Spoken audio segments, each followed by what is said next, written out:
Hello, everyone. Welcome, welcome, welcome. Happy Friday. A lot of people look forward to Friday. I look forward to Friday. I look forward to every day. But some people are not 9 to 5, and their Friday is Christmas all over again every week.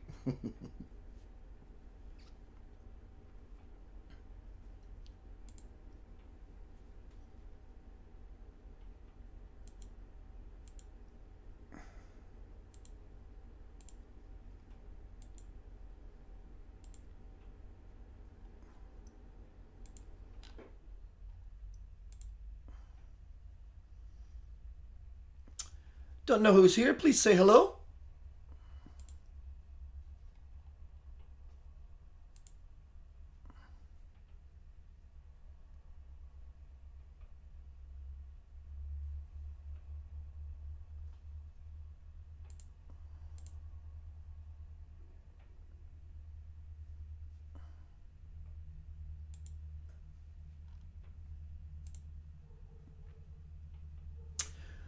Doo-doo-doo-doo. Hello, Dana. Hello, Lorena. Hello, Melissa.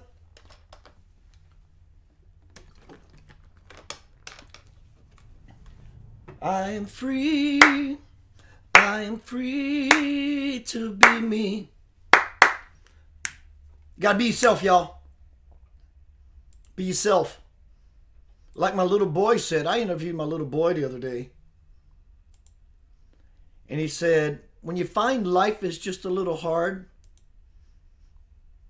and trying to be happy, just be you. Right? What else is there? Just be free to be you. I am free to be me.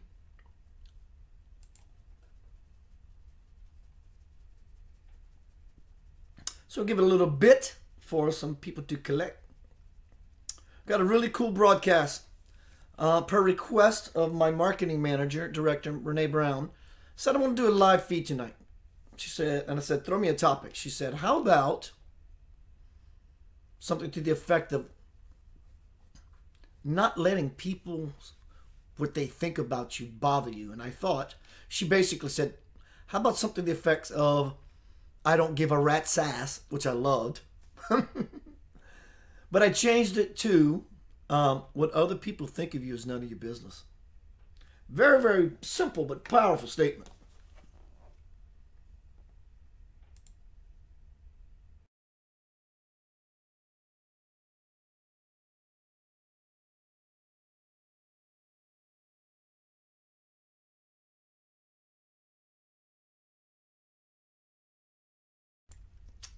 Again, welcome everyone. I'm just poking around for a bit while people collect. Seeing what's happening on YouTube. Check this out. Now I'm live on YouTube as well as all my Facebook pages. This is getting fun. So let me see if anyone's in here on YouTube.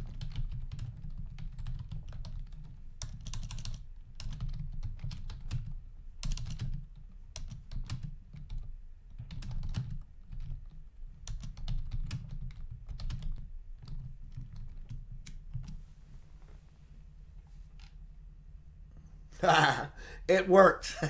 I love it. Wow, picture looks extra sharp on YouTube. Thank you, Spirit. I'm grateful. Fully grateful. Wait a couple more minutes.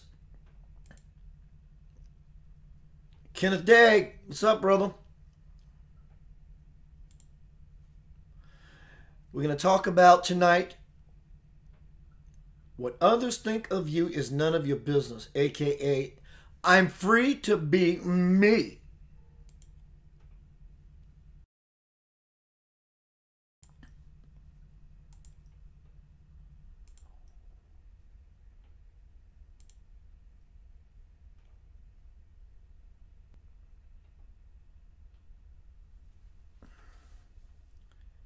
Hello, Renee Smith, Lorena.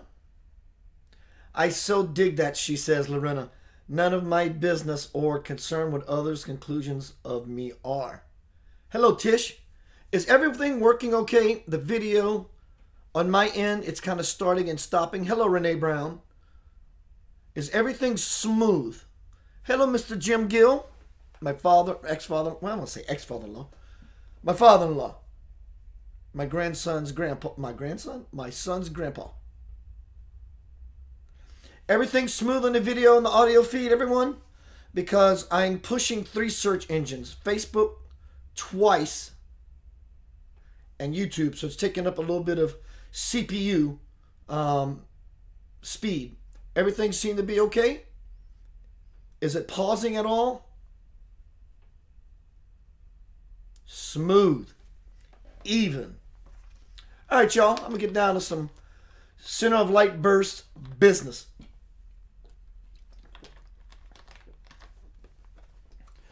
Tonight, the broadcast, and if you would, share this to you all. If you want, feel free to do so. This broadcast is coming to you by, sponsored by my bestseller, The Divine Principle, Anchoring Heaven on Earth, a conversation I had with God for 8 years. Well, about a year plus. And the remainder of the time, implementing what I've learned, gleaned in these meditations, and put into practice in my life.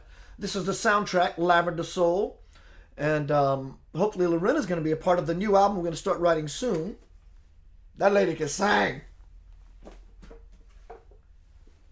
For the Love of God, a spiritual journey, about my experience with this holy man behind me. I brought a tape recorder when I went to his ashram in the year 2000. This book took me 15 years.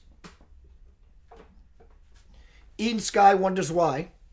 Children's book series about my now 12-year-old little boy. His name is Eden Sky.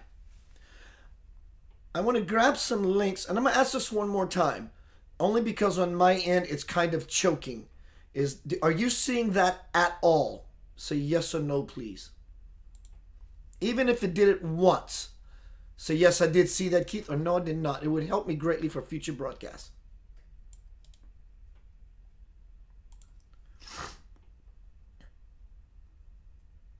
I am posting some links in the feed now to all of my works, or most of my works. Go to Center of Light Radio or follow that top link. Oh, thank you very much, Tish.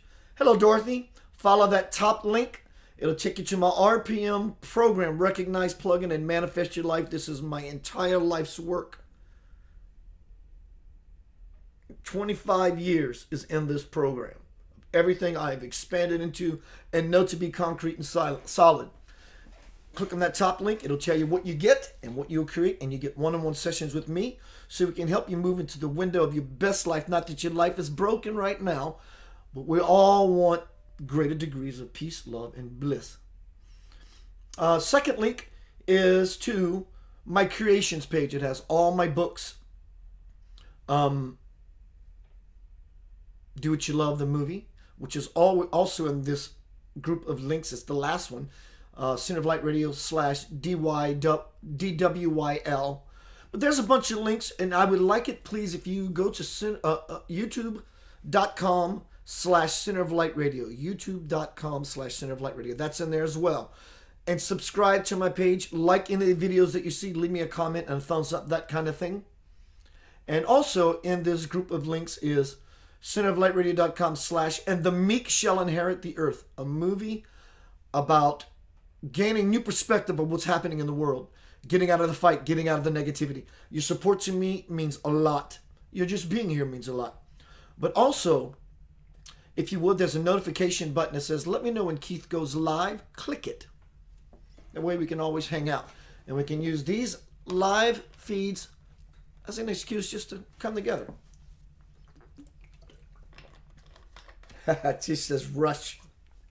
For those who don't know, I used to play in a Rush tribute band. Take care, Tish. Good to see you. All right, let's get started.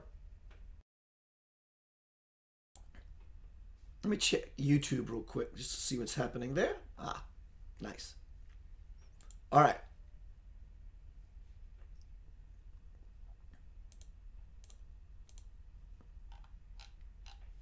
Lots of simple wisdom is going to be coming through this broadcast. I like simple wisdom. It packs one heck of a punch. What others think of you is none of your business.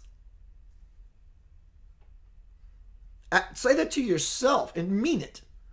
And see it from the perspective in which I'm offering it, handing it to you, delivering it to you. What others think of you is none of your business. Think about that. It's none of your business. It's irrelevant. People are under the misunderstanding that they think that just because they live in America, if that's where you are now, or anywhere you might be, for that matter, it does not mean that you are exercising your freedom. Especially if this unconsciousness is a part of your process, worrying about what other people think. If this is an unconscious part of your process, you are living your life in slavery. Take that in. If I'm worried what other people think of me, even consciously, but you can bet if it's consciously, there's a lot of unconscious stuff that is moving around in there you're not even aware of. From wherever it was born in your life, childhood, wherever. If you worried about what other people think of you, this unconscious part of your process is making you a slave. When you don't give yourself the grace to not worry what others think about you, it's likely because you were doing that yourself to others. Let me read that again. When you don't give yourself the grace to not worry what others think about you, it's likely because you were doing that yourself to others, thinking about them, mulling it over in your mind, and gossiping things about them. That's called projection. Hello, Joel. That's called projection. I don't want to own that. It's not mine, so I'm giving it to you. If you are thinking and worrying about what people are thinking about you and saying about you, look around in your life somewhere. You are the one doing it.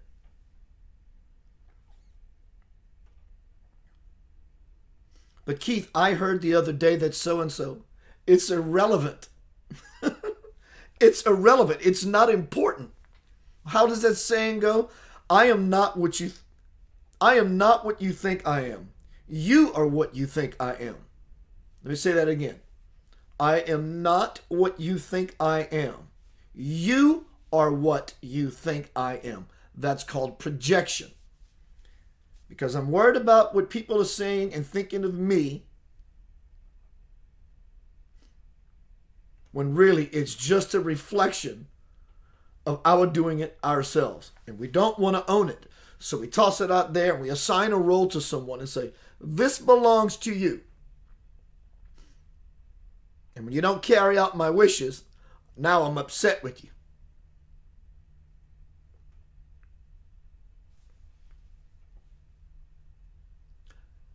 I'm free to be me, free to see.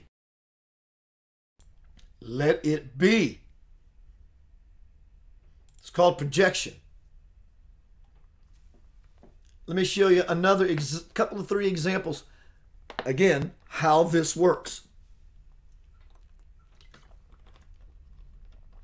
How you see yourself and the world is how you think God sees you. And from this, there is no escape. This dialogue is coming from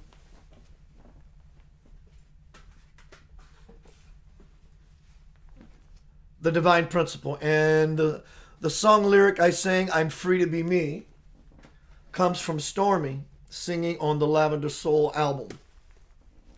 I'm free to me. I'm free to be me, free to see. Let it be. A person who believes in lack. Let me read that first one again. How you see yourself in the world is how you think God sees you. From this, there is no escape. Try it. A person who believes in lack believes God does not provide. A person who believes in lack believes God does not provide. A person who believes in judgment believes God will judge them. Does that hit home? It hits home in my Catholic upbringing, I can tell you that. Hello, Jason. A person who believes in a judgmental God believes God will judge them. Excuse me. I said that completely wrong. A person who believes in judging others believes that God will judge them. A person who believes in judging others believes that God will judge them. Number 3, a person who believes that others should be punished believes in a punishing God. You cannot escape from this filter because it's exactly what it is. It's a filter. But I could see just fine. Remove the filter, then you could see that you are free to be me. It's horseshit. And it's choking the life out of you. And it's stifling your growth.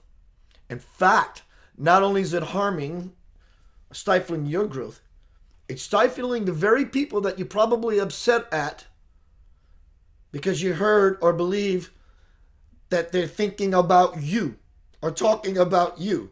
You're not even helping them either. You're not. When you do what you love, there's no time for folly. There's no time for jacking around.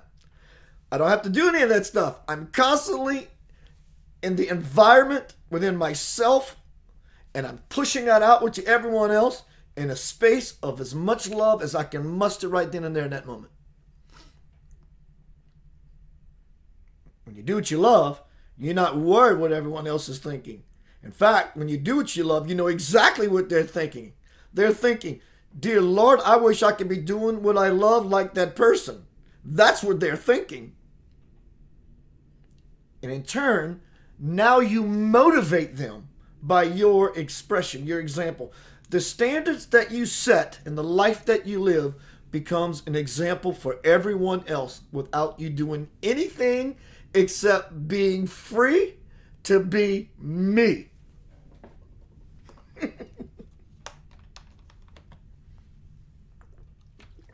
What people think about you is irrelevant. It goes absolutely nowhere. I am not what you think about me. You are what you think about me, because it's their filter and it's their projection that they sling it onto you because they don't want dirty. They don't want mud on their white suit or white dress.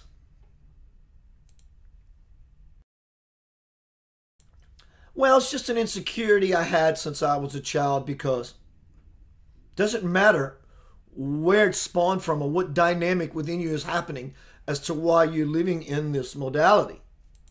In fact, clear it.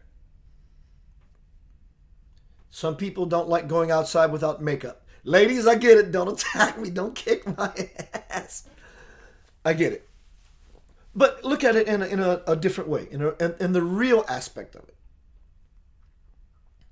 Is it just because it's now time to get dressed up to go out? Or it's because you want to put makeup on for 30 minutes just to run to the store kind of thing? In other words, how far are you taking this experience? And that would apply to all of us, including absolutely myself. But I'm not really so much talking about, yes I am actually. It's still a part of all the same stuff, because if you're living in that modality whatsoever, you're in that modality, period. And it's probably leaking into other places in your life. I would bet on that. Let me acknowledge everyone who's here. Dana, Renee, Loren, Kirk, Deborah. Okay, I'm going to do some reading from the Divine Principle. A little bit. a chunk of it, but it will definitely bring home this message about not worrying what people think about me. Spirit speaking. When you arrived on earth, I gave you the free will to write our book, speaking to me, whenever you wanted to. But along the way, you have chosen fear, and this is what kept you from getting it done. To worry what people think. If I was that way when I began to live in this way. It has been your need for control and your doubt that have always hindered you. Let's take a closer look at the word free will as well as other definitions that will clarify things a bit more. Free. Not under control or power of another. If we're worried about what people think about us, we're under their spell. We're under control. We're giving away our free will. Free. Able to act without arbitrary control or restriction. Liberation.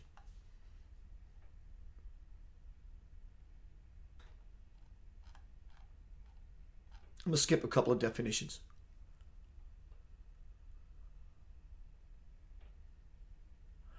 Attention. Definition. The act or state of attending, especially through applying the mind to an object, other people, of sense or thought, a condition of readiness for such attention, involving especially a selective narrowing or focusing on what other people are thinking, of consciousness and receptivity. Spirit. You have the free will to align yourself with the good, the perfect, the infinite. You also have the free will to listen to your ego ramble on. But if spiritual liberation is what you truly desire, then you have to reach beyond your perception's grasp, beyond the practical, beyond the rational. For your heart to burst open, you have to strive for the unfathomable. Love yourself as I do and expand. While you grow for as long as it takes, and when you are ready, I am here, Spirit says. So relax and enjoy your stay on earth, Keith. Okay, I will, because I really enjoy being here. Yes, I know. And if you want to continue to indulge in your humanness, to not come home right now, go right ahead. Believe me, you will have another crack at it. And so will many others who are not completely finished with their spiritual development. But let me remind you that before you can board the soul train to Ascensionville, all your karma must be resolved. I want to come on board your train, but something inside me still makes me feel like I don't deserve such liberation. Being free to be me, because I'm worried what everyone else thinks. Why do I continue to carry guilt around when I know how completely useless it is? People who worry about what other people think, because they either believe that what the person is thinking is true, and it also reflects to them any guilt that they have that possibly they know that what they did wasn't a really cool thing to do. Why do I continue to carry around guilt when I know it is completely useless? This is a part of you that still believes you are due some punishment, what I mentioned earlier, for your bad actions, the guilt I just talked about.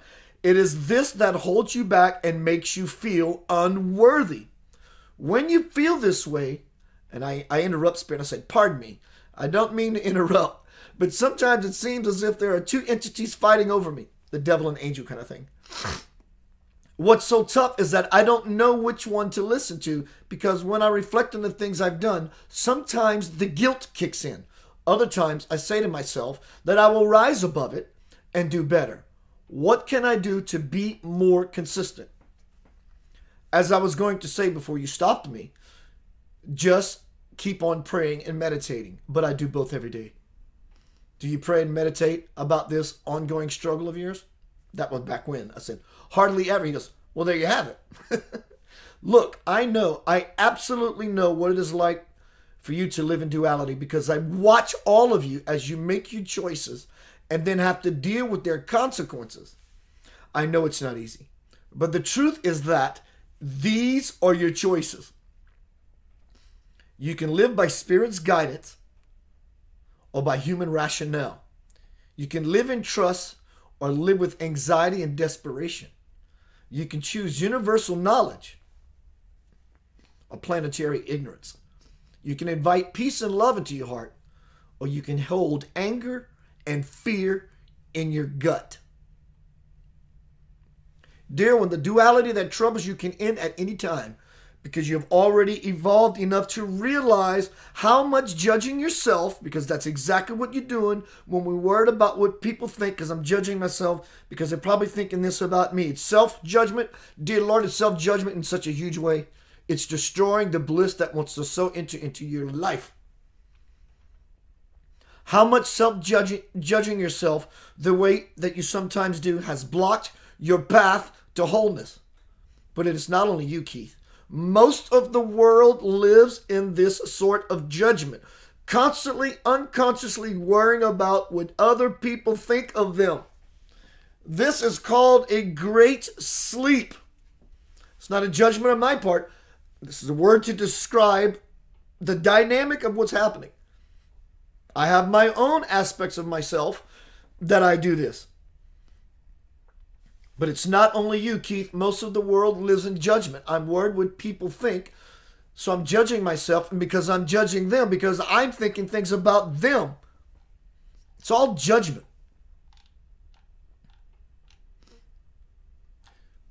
Groups of judgment. There are individuals who cast their judgment upon groups, groups who cast judgment upon other groups, groups who cast judgment upon individuals, individuals who cast judgment upon other individuals, and individuals who cast judgment upon themselves.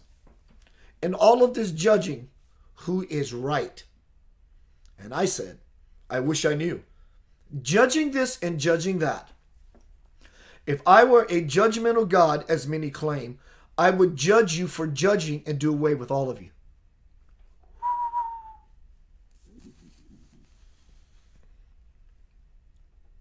Then no one would be left to judge. Why do we judge ourselves so much? It is so we can feel better about ourselves. Why do we judge others so much? It is so we can feel better about ourselves, I ask. Spirit says, of course. But there are other reasons as well. Many judge because they feel they have to peg irresponsible behavior in others as a way to stay detached from their folly, and that I understand. This is what these people do, and that's what they're acting like. It's a description. It's not a judgment, and I don't want to be a part of it. They are basically just calling a spade a spade. And then there is a big one. People who think that they must judge someone else's way of life on Spirit's behalf, as if they know who I would save and who I would toss away like yesterday's newspaper. I find it quite amusing when people assume that I share their opinions.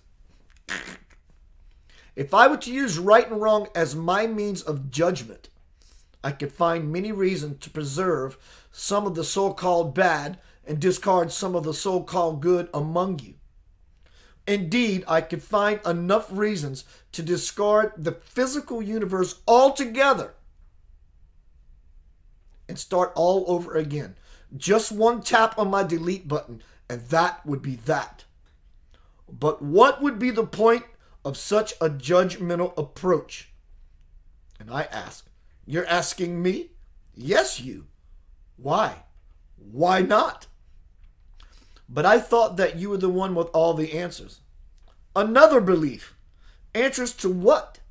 How short your memory is, Keith. Earlier I said that there are no questions. Now I'll say that there are no answers. How can they be? Question and answers are the same. Either both exist or both do not. I live in the do not. You live in the do. You've got to be joking. Now that you mention it, knock knock. Oh no, You're not going there. Oh, well, I'll bite. Who's there? Nobody. And what's your point? Keith, perhaps there is no point. And that's what makes the joke so humorous. I see what you mean. That's why you find it so amusing when people judge, because there is no point to it at all. Bingo, Spirit says.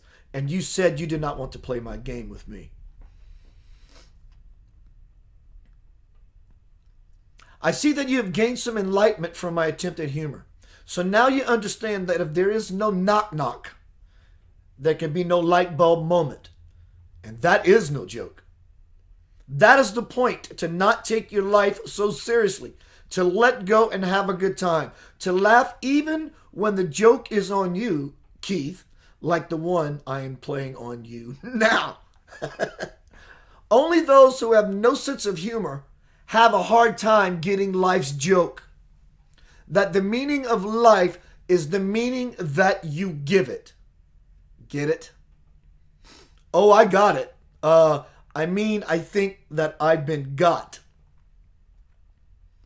Okay, as they say in rehearsal, one more time. Same joke, but this time you start it, Keith. And I say, knock, knock. And Spirit says, who's there? And I said, Keith. And it says, Keith who? And I said, And Spirit asked, are you confused? I said, darn, you got me again. Maybe, and until you do get it, whenever that may be, I await your response to life's ultimate riddle. I think I've got one now. What? You actually think you may have an answer? And yet again, the joke is on you, beloved. The ultimate punchline is that there is no right response. None whatsoever. You must pay closer attention. As I just said, life is the meaning you give it. Could this be one of those times when you decide to laugh at yourself? When you're not laughing, check yourself, because you just may be judging. We got a little sidetracked because I simply wanted you to know how you were judging, where our conversation was even going. How you thought something was wrong with it and needed to be fixed.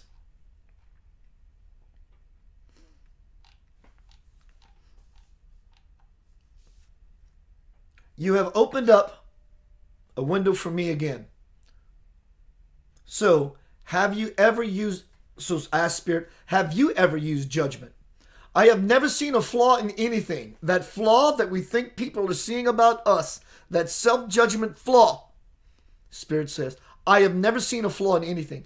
I only see the perfection in what I have done, am doing, and will do.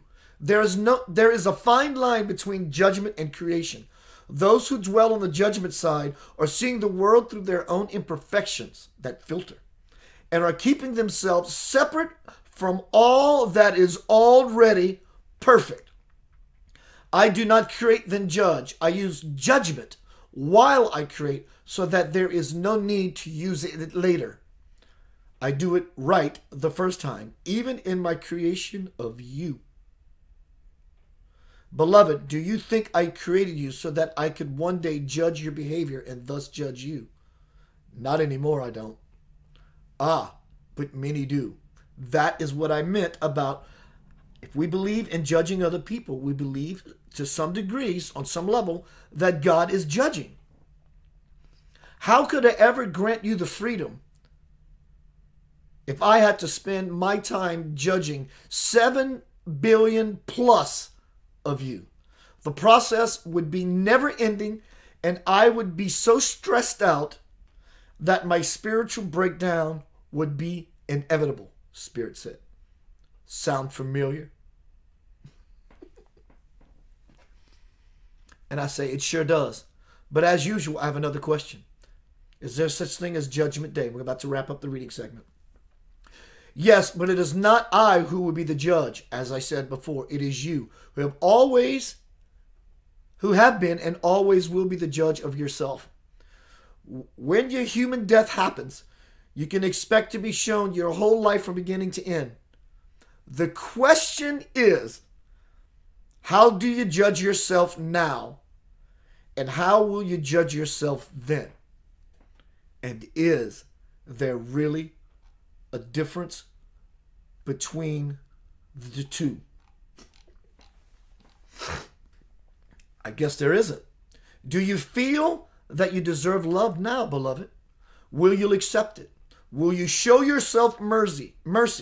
I am posing these kickstart questions to get you to move through the lingering fear about me before that inevitable day, so that you can avoid repeating the same mistakes of ongoing judgment and projection in your next reality. Because even though you may have some residual belief in a judgmental God, I assure you that judgment does not exist in me. I say to all, whosoever continues to hold on to judgment and judgmental beliefs will find their lives filled with much needless effort and wasted energy. Your precious time on earth will be spent in slavery, worrying what people think. Spirit says in closing, listen, my children of the light eternal. Your embodiments of the divine, your repositories of never-ending bliss. Your hearts are shrines to the divine. The whole of nature is your playground, and all things in it are your playthings. Regard yourselves as free, as masters of the universe.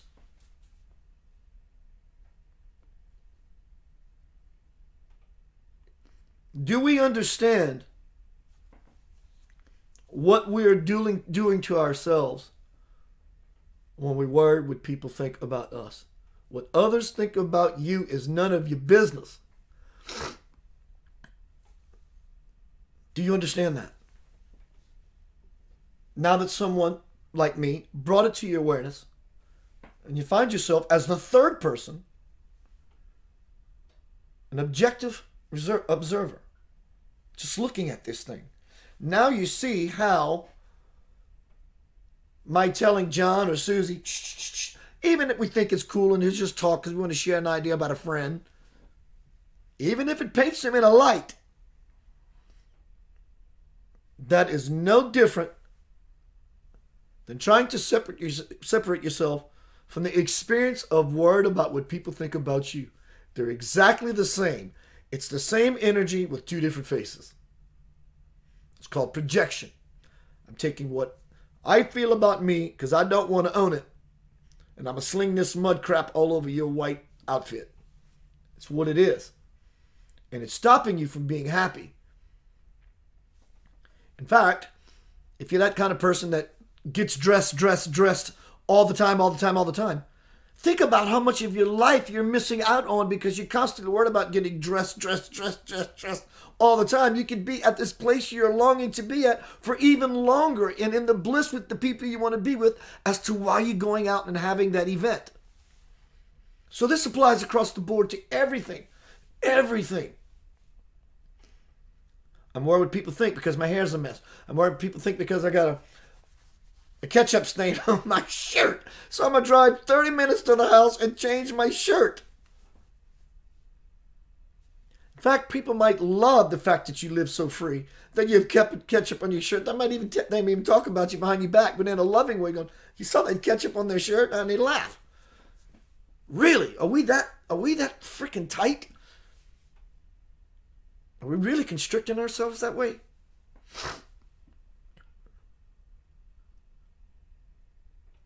I want to go dance. I'm nervous. I don't think you're nervous. I think you're scared. What people think. And it's all self-detriment. It's all self-judgment. Everyone who knows me, and for those who might be here or see this broadcast later who don't, when I do something, if I have something that I'm afraid of, I find pretty much the worst fear about it, and I take it on. Because once you walk into it and you clear it, it's done. And every lower tier of a smaller fear or smaller thing doesn't exist. Because I didn't cut every branch of the tree off individually. which eventually I'd get to the end and be clear. I took out a chainsaw and I whacked the whole tree down. So now they're all gone. If you live your life in this dynamic, under this thumb, under this self-rule, your egoic Caesar, your egoic dictator that's keeping you from expanding into your bliss, I suggest don't do something crazy or stupid, but do something crazy to the degree that you're going to find something that scared you to death because you're so worried about what people think. Go do it anyway. Go do it anyway. I don't want to go to this place not dressed up. I don't want to get on the dance floor because I'm not sure that I'm a really good dancer. I think I might be an awkward dancer. Do it anyway. Because in you thinking that you're an awkward dancer, worrying about what people think, you may not be an awkward dancer at all. In fact, you might know how to bust a groove. That's just how you think about yourself. And because you're now busting a groove when you know you could, some young lady or some young man comes to you and they start getting jiggy. It's all self-created limitation. It goes nowhere. It's choking the life out of you. In fact, it's not letting you get to life because it's choking, it's stifling it from wanting to express itself. Another reason for depression. Another reason for illness. Another reason why a person may not feel heard. Well, I'm worried what people think about me, so I'm not going to speak much. And then they turn around and complain. I never get to say what's on my mind, and when I do, people don't listen. They don't take me seriously. You don't take yourself seriously. In fact, you do take yourself seriously. You take yourself too seriously. You don't take yourself sincerely. If this is someone that I'm reaching to, who this relates to, and you're living in this dynamic, in this model.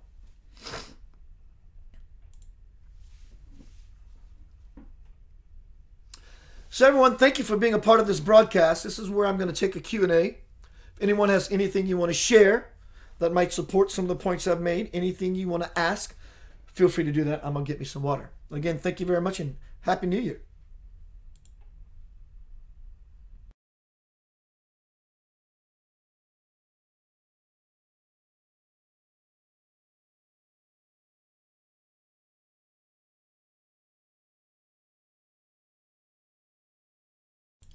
I don't care what you think about me. I'm free to be me.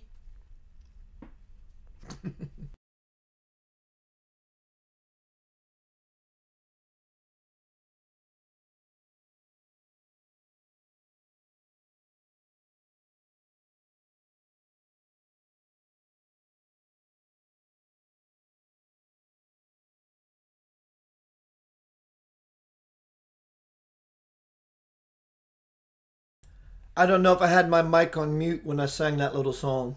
I'm just not in a singing mode. I don't feel like pushing. I've been doing this so long singing. When I sing, I have to belt to get it out.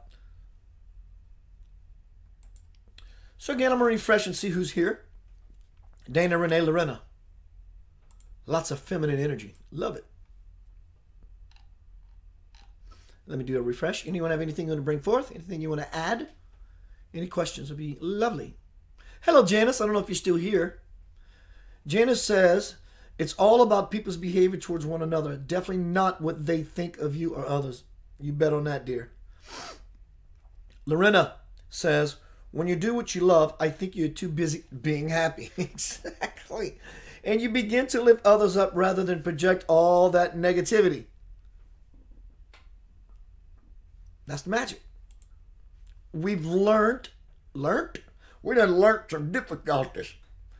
We've learned difficulty. We became difficult. Thank you, Dana. Appreciate it. So I'm going to sit here for 2 more minutes. I got 2 more minutes before it's on. 10 minutes till. Cut this broadcast a little shorter than normal, but I feel it served its purpose for those in the room.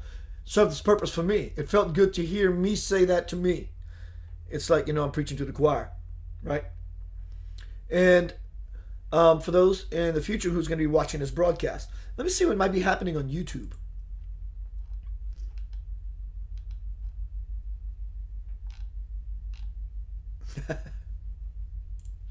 So I don't know if anyone in here can hear the rumbling that's taking place. I live right by an industrial train station, boy, and the microphone picks that up like it ain't nobody's business.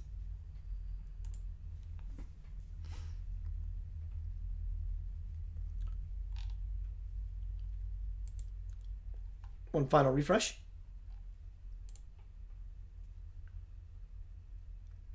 Renee says, excellent. Thank you, dear. So everyone, what I'm going to do, because I like giving thumbs up and loves to everyone's comments and their participation in my life, in this feed, in the theater. I'll find one or two things that you said that were really, everything you say is really awesome. But I'll find one or two to let you know I'm responding and connecting with you via your comment in the feed.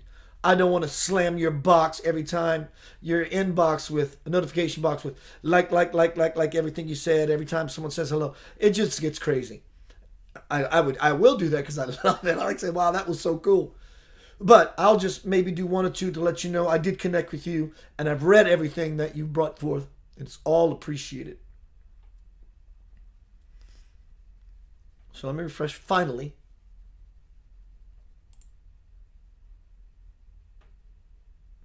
Lorena says, we make ourselves difficult. Great broadcast.